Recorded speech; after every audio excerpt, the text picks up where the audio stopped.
All right, so it's been a good couple of weeks. Last week I was out in California driving the 2024 Mustang EcoBoost and Mustang GT.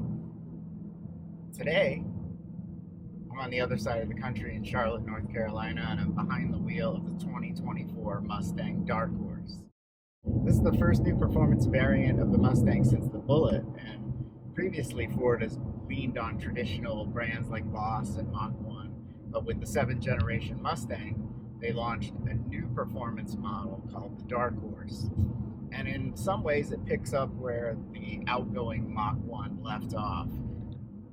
It's a 5-liter based car powered by the Gen 4 Coyote, and this car makes 500 horsepower. So in order to meet Ford's durability standards, they added the rods from the Shelby GT500, and that didn't really add power, but it allowed them to meet their very stringent durability standards and crank up the tuning to get it to 500 horsepower. Now, all the new GT Mustangs have the new dual inlet manifold with two 80mm throttle bodies, so they all have plenty of breathing.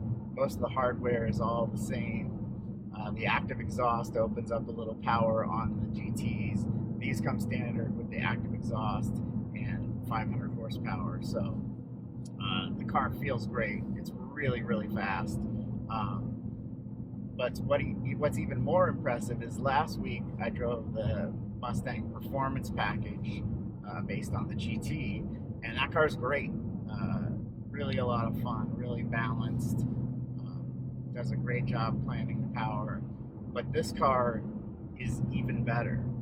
And I've talked to the engineers about some of the specifics that they've little things that they've done, both suspension-wise and with the chassis, to make these cars better. You can read my full story over at Ford Muscle for some of those really nitpicky details. But in practice, the car, it feels lighter than the GT. The GT felt very solid. It wasn't cumbersome, and it was very planted and flat through the corners. But this car feels very light on its feet. The steering is also great. Obviously, all the improvements they made to the steering, stiffening up the whole steering rack or steering shaft to the wheel, and increasing the ratio to 15.5 to 1, has really hastened up. It doesn't take a lot of steering input to get this car to do what you need it to do, and it's very precise where you put it where you want it, and it makes you feel really, really confident when you're behind the wheel driving it.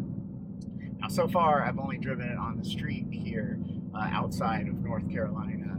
Some beautiful kind of backcountry roads. It's a gorgeous day, and the car sounds great. It's got a nice, aggressive, really meaty sounding exhaust when you're on the throttle. As you can see, I'm just driving pretty normally right now so I can talk to you, and it's pretty tame.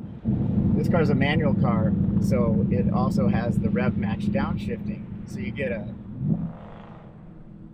little blurb of the throttle, and it eases you into your shift. And if you really have been accelerating hard, you get some little cackly, very kind of race car-y sounds coming out of the back of the car when it's downshifting and you're decelerating, so it sounds fantastic. This car is also pretty much fully optioned. It's got the handling pack, which gives you a unique front splitter and a unique rear wing for better aero, more downforce on the racetrack. Obviously, I don't need that right now, but the interesting thing about this car on the street is, in years past, maybe if you've gotten an all-out performance model with all the trick handling and everything, it really might beat you up. And this one really doesn't. You do notice the road imperfections more than you did in, say, the GT. At the end of the day, it is a performance car. But the engineers put in hours upon hours tuning the MagneRide on these cars. And if you're not familiar, the dampers have a magnetic filling that allows them to adjust in milliseconds, which was updated for S650, so it's a more powerful module.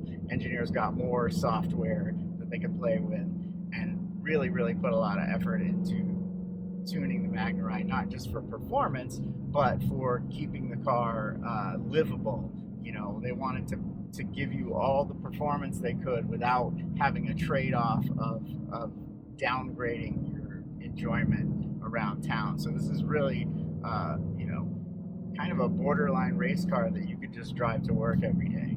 And they've really done a great job pulling that off. So next up, we're headed back right now to Charlotte Motor Speedway. We'll drive the road course there. I believe it's the same course that the Ford Performance Racing School, which is based there, runs. So we'll be able to drive this car a bit more aggressively than you can on the street. It's pretty easy to get carried away in this car because it really drives fast pretty effortlessly, and you're having so much fun that you don't really want to slow down until you look down here. Fortunately, it tells you right in the cluster. I have the Fox style cluster in here, so I feel a little more comfortable. You know, I'm a Fox guy at heart, so it's kind of neat to be able to join those eras together and kind of look down and go, oh, obviously modern and digital, so they've added in more information there, so you can see what the speed limit is. So every once in a while you have to remind yourself to back off here on the street, but that won't be as much of an issue on the racetrack. I can go as fast as I'm brave enough to go.